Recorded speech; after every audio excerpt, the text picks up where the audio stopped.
Welcome to SC classes. आज हम gravitation के बारे में पढ़ेंगे। इसमें हम लोग पॉइंट्स पढ़ेंगे gravitation, force and motion, Newton law और circular motion, centripetal force. Gravitation होता क्या है? The movement toward or attraction to something, the movement to or tendency to move or toward the centre of gravity as in the falling of bodies to the earth.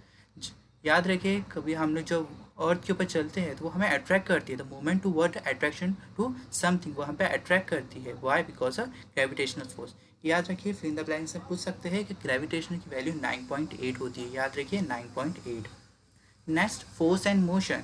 We ये भी question important है। We have seen that the force is necessary to change the speed as well as direction of motion of an object. याद रखिए, जब तक हम किसी चीज़ पे फोर्स अप्लाई ना करें वो मोशन नहीं होंगी। देखिए, आपको एक इमेज में दिखाई दे रहा होगा, जब हम कोई साइकिल को पाइडल करते हैं, मतलब फोर्स अप्लाई करते हैं, तो साइकिल मूव होती है, मीन्स वो मोशन होती है। That is called as force and motion. Next, Newton law. न्यूटन के तीनों लॉ है, इसका आप स्क्रीनशॉट निकाल के आप बाद में पढ़ सकते हैं। मैं उसको डायरेक्टली एक्सप्लेन करता हूँ।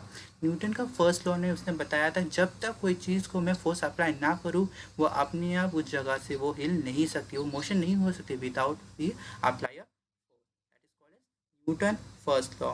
Newton second law. See here, मैंने यहाँ पे एक इमेज दी है।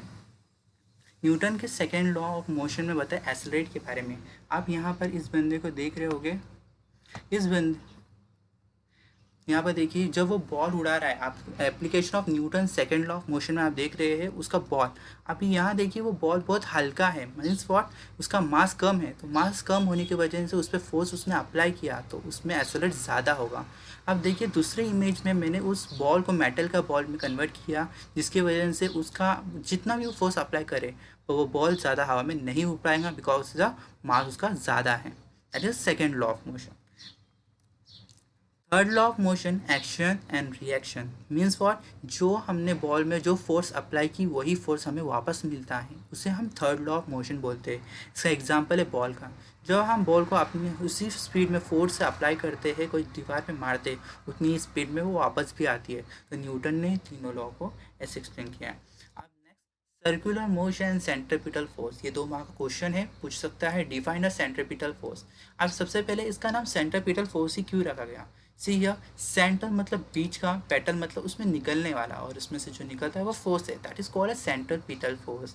याद रखिए, इसका डेफिनेशन आपको ऐसे लिखना है, the centripetal force is a make a body to follow the curved path. It is a direction always orthogonal to the motion the body toward a fixed point instantaneous central curvature of the path.